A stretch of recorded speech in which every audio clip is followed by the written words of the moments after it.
In Istanbul, nothing feels more romantic than taking a ferry right on the Bosphorus Strait at sunset. During that magic blue hour, watching this city that spans both Europe and Asia. On one side of the strait lies Europe, on the other Asia, with the remnants of Byzantine and the Ottoman Empire layered on both sides.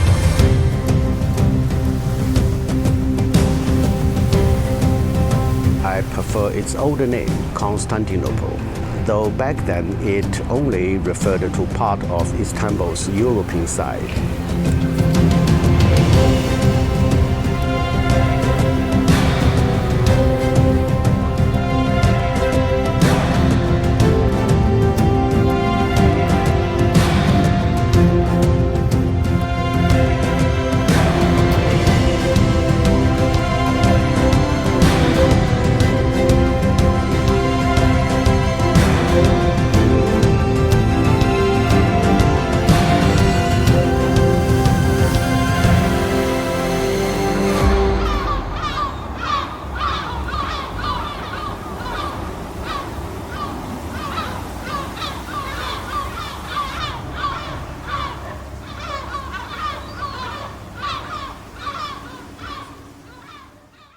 I booked a stay in a traditional old house in the historic district.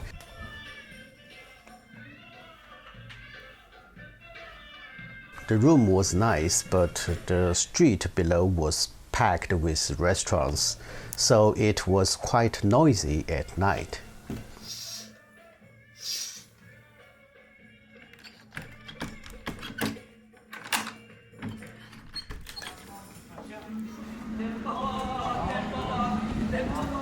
But the hotel's location was fantastic, right behind the Hagia Sophia Church.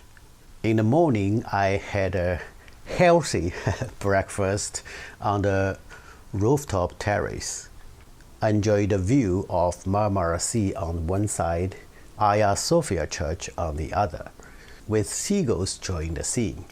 The area around the hotel is full of restaurants. I only ate at one, and it turned out to be the only meal of my trip where they charged an extra 10% tax. And this man also told me, I will keep the receipt for you so you can get a tax refund at airport. Yeah, he looked at me like I'm a fool. These restaurants was even recommended by hotel. Yeah, I should just trust Google Maps. I brought my Leica M6 with a Summilux 35mm 1.4 Pre-A lens, shooting on Kodak Double-X black and white film. I also packed an old M42 mount Pentax SP with plans to test a new TT Artisan 75 f1.5 M42 lens. Unfortunately, during transfer in Shanghai, rough handling by the airline let me luggage soaked and the lens wouldn't focus to infinity, so I have to give up. Luckily, I had a backup M42 lens, a Maya Optical Gauntlet 100mm f2.8. I use it with the Pentax for color negative film, include my last few rolls of Agfa Vista 200 and Fuji Eterna 250D cinefilm. I plan to use my homebrew D96 to develop a Double-X film, so I shot with box ISO 250.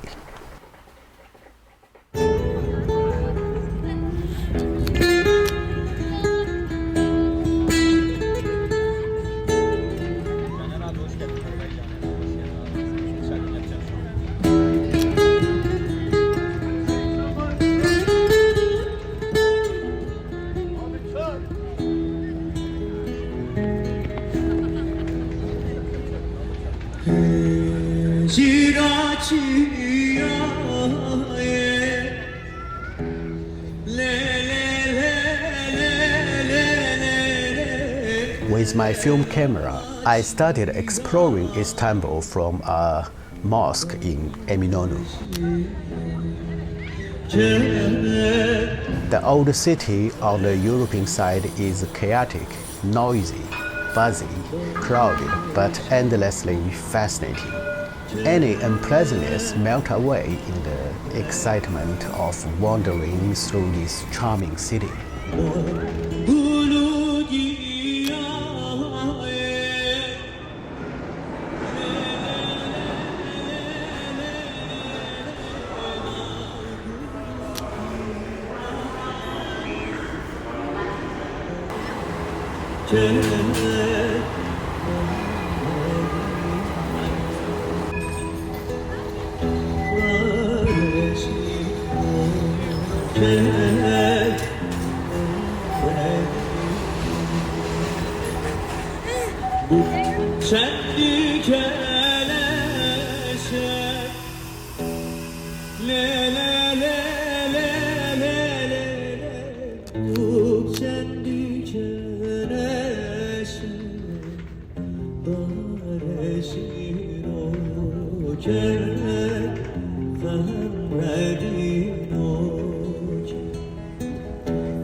I'm gonna using Pentax SPF with a Meyer optical 100 f2.8 and shoot Agfa Vista 200. Okay, let's load it.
Some old Turks don't speak English but speak German. This man sitting by the door did.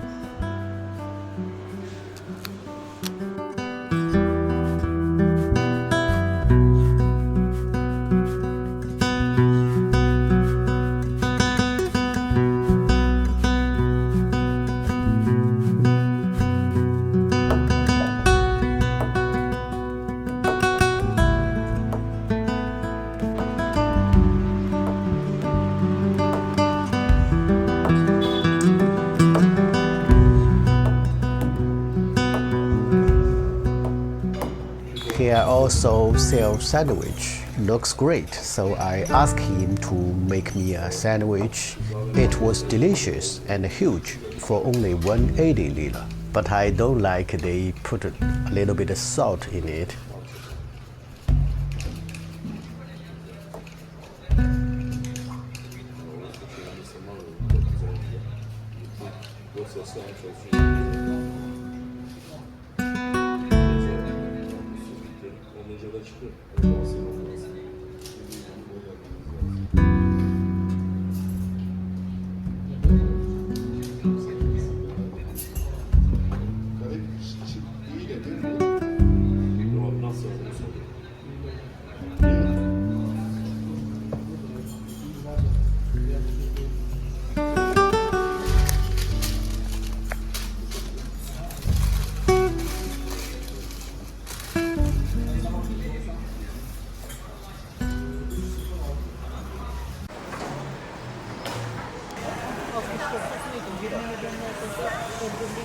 In Sultanahmet of the city center, there is a Turkish dance show in the evening, and the ticket price is 400 liras.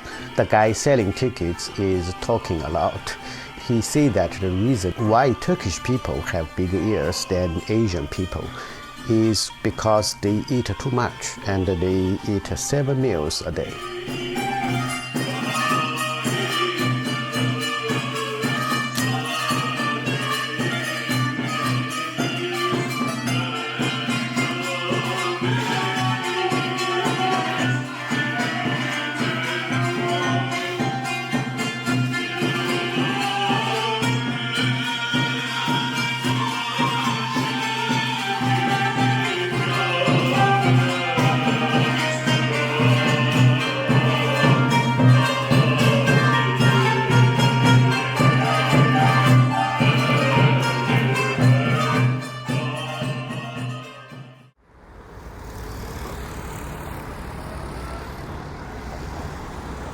The Galata Bridge connects Istanbul's old city to the newer district.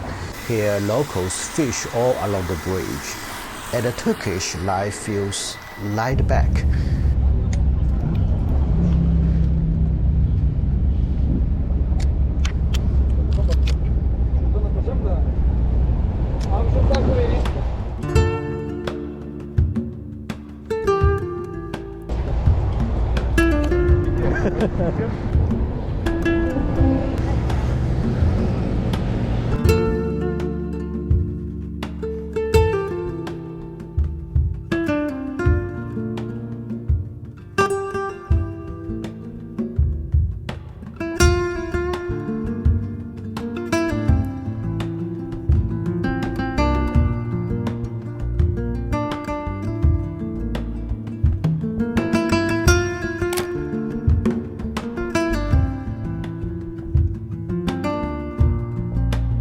Crossing the bridge, I wandering through the newer side, eventually losing track of where I was.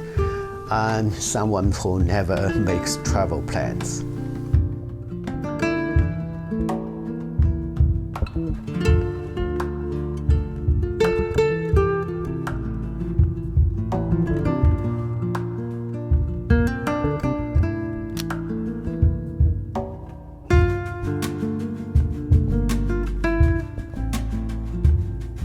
To visit some small coastal towns in the northern part of the Bosphorus, you can take a metro or bus, but I choose the slower road, a ferry.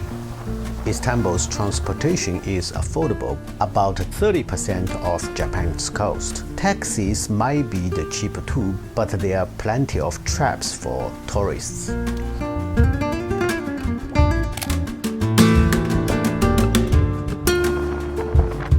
On the ferry, the sea breeze was refreshing, and the seagulls chased boats away. The historic buildings on both shores looked strikingly different in daylight and dusk.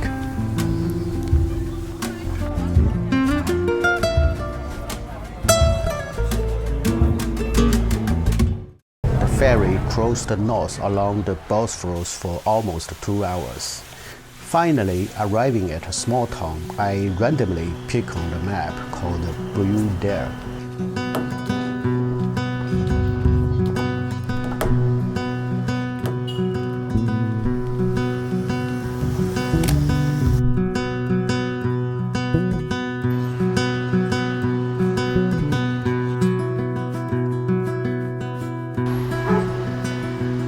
Buyukdere looks quiet and peaceful, far removed from the bustle of the city. The locals were kind and friendly, offering a different vibe from central Istanbul.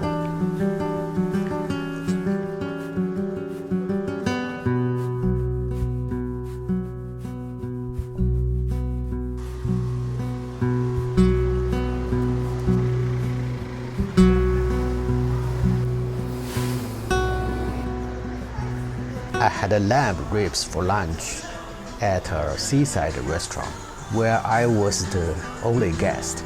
The food was delicious, really delicious, and reasonably priced.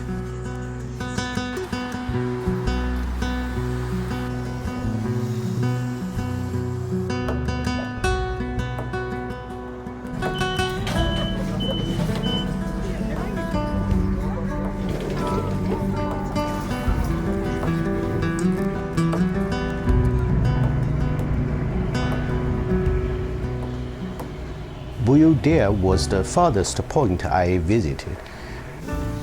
More closer to the city is another coast town called Arnavutkoy, a beautiful town.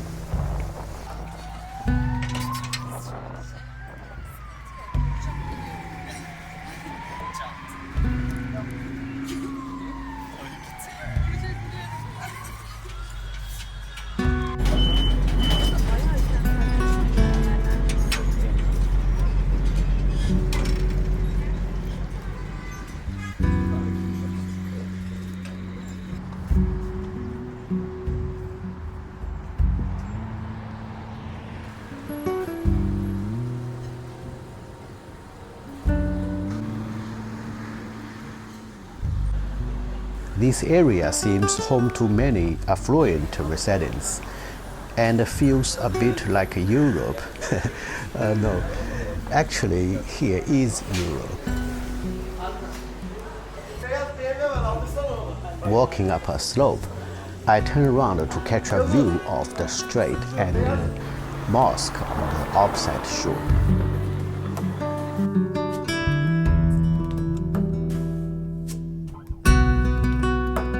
In the afternoon, the light is not good. The mosque looks faint.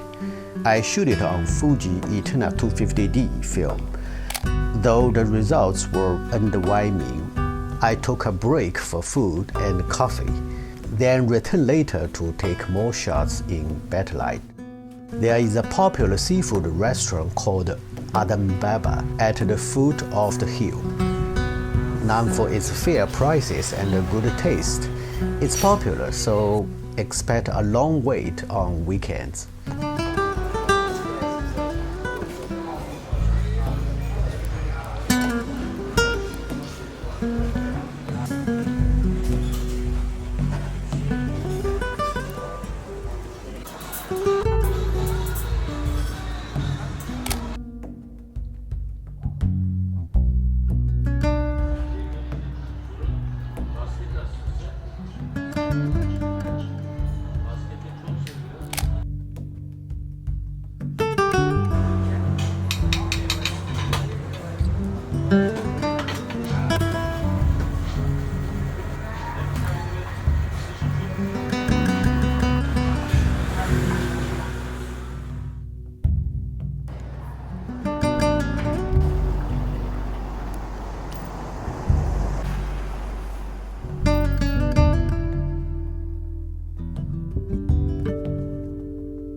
Using 250 with f4, maybe f5.6 because the Moscow and the sunshine. Okay, let's try.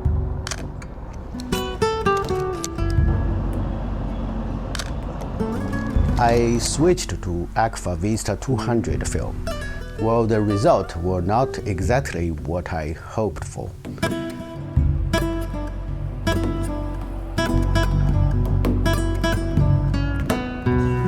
I left Arnavutkoy at sunset, noticing that, like elsewhere, the waterfront was packed with fishing people, though here there are many yachts as well.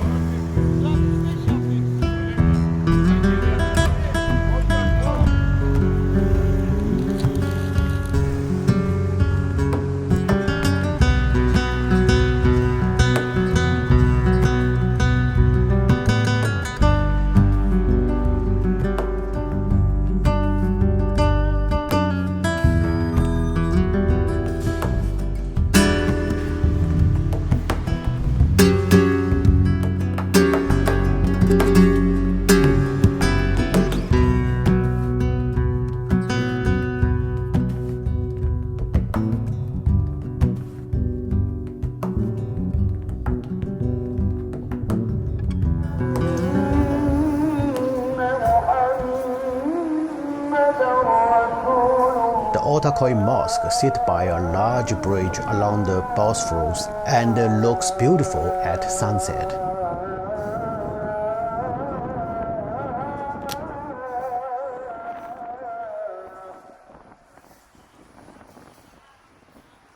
It's said that during the high tide, seawater will spread onto the shore.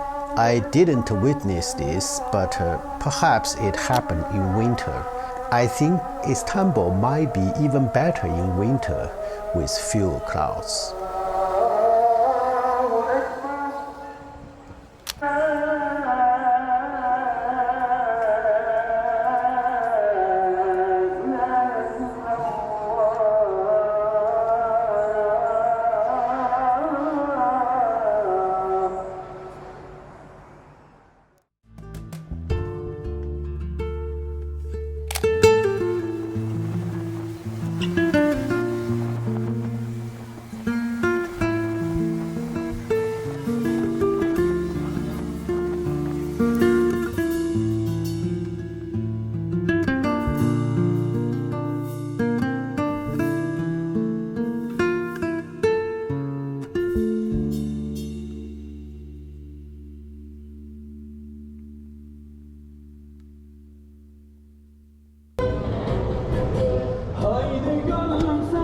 This is the main area on the Asian side, and I would say if I ever return to Istanbul, I will definitely stay here. It's vibrant, full of great food, shops, and reasonably priced.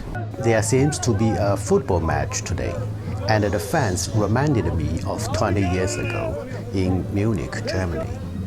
When Bremen played against Bayern Munich, it was exactly the same as now. People gathered and cheered, and finally drank beer and sang songs as they walked towards the stadium.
I found a Turkish diner here that serves dishes well suited to an Asian palate,